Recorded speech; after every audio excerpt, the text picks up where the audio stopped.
Hello and welcome. Today, we're going to pull back the curtain and look at the real engine of a successful hotel, its reservation policies.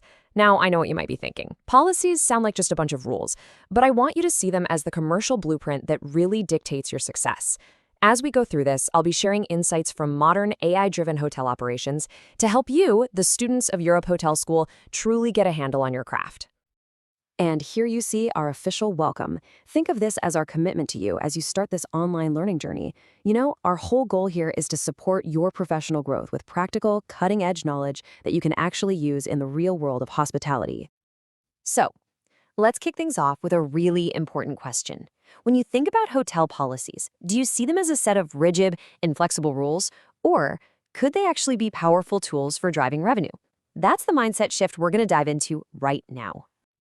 First things first, we have to understand that these policies are so much more than just operational guidelines. In fact, they are the very DNA of your hotel's commercial and legal structure. They really define every single guest interaction and every single transaction that happens. So what exactly are we talking about when we say reservations policies? Well, they're the complete set of rules that define your hotel's legal and financial relationship with every guest. But here's the real key, the thing you have to remember. Getting this right isn't just one department's job, no way. It takes a really tight partnership between revenue, reservations, finance, and, even your legal team to make sure everything is absolutely seamless for the guest and totally secure for the hotel. But policies written down on paper, they're pretty much meaningless if you don't have the right culture to back them up. How your team actually brings those policies to life in their day-to-day work, that is everything. This is where you move your team from just being data entry clerks to being active, strategic sellers. This philosophy, this has to be the beating heart of your commercial team. Every phone call, every email, every single interaction is a revenue opportunity first and an operational task second. It is all about converting that initial interest into a solid confirmed booking. So really, you've got two paths your team can take. The rule-bound approach just says, nope, sorry, that's the policy. And that usually just creates friction and you lose the business. But the guest-centric approach, that's different. It asks, okay, how can we use this policy to secure this booking? It turns what could be a barrier into a real asset. For example, instead of just stating a rigid cancellation policy, you're explaining that this is exactly how you can guarantee the room is held exclusively for them. See the difference?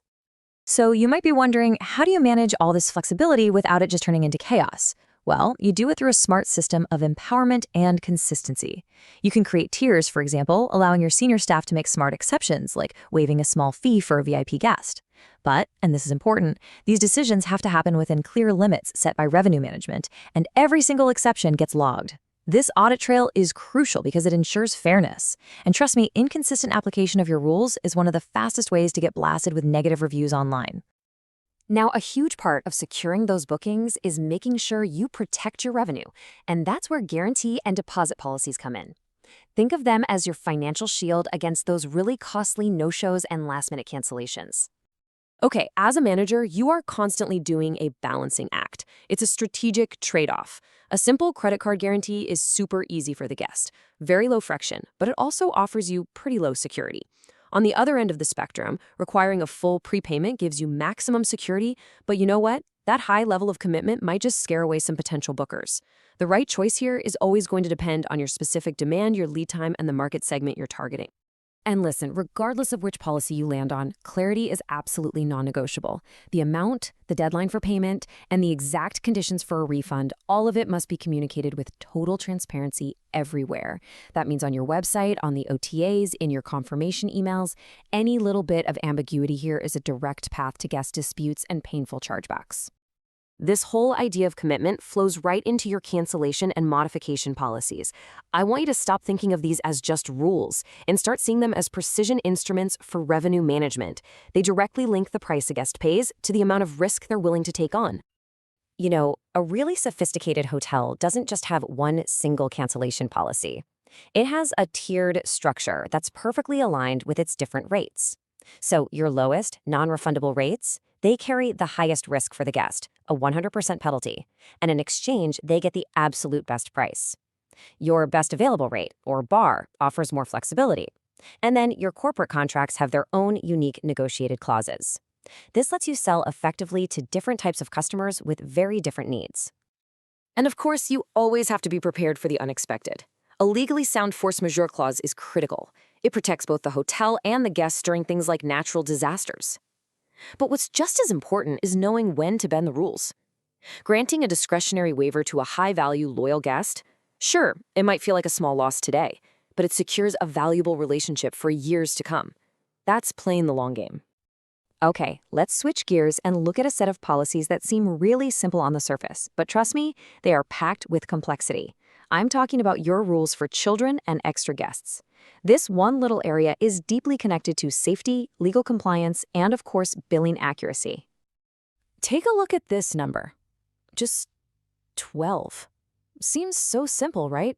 This could be the age cutoff your hotel decides on to define who counts as a child. But believe me, the implications of this single decision, they are enormous. So that one rule just radiates outwards. It has a direct impact on whether you're adhering to legal, fire safety occupancy limits. It determines your billing accuracy for things like breakfast. It dictates whether a room needs a crib or a rollaway bed. And it's crucial for making sure your rates are displayed correctly across all your online channels. It's just one simple number with massive financial and operational consequences. And the exact same logic applies to the charge for a third or fourth adult in a room. The policy itself has to be crystal clear, but just as important, it has to be configured perfectly in your property management system, your PMS. One small mistake in that system can cascade into rate inaccuracies across dozens of websites, which seriously damages your pricing integrity and causes all sorts of booking errors. At the end of the day, developing these detailed, legally sound, and commercially smart policies, that is the true hallmark of professional hotel management. This isn't just some best practice idea, it is a fundamental, non-negotiable requirement if you want to succeed in today's competitive landscape. So there you have it. We've just walked through the architectural blueprint of a successful hotel's entire commercial operation.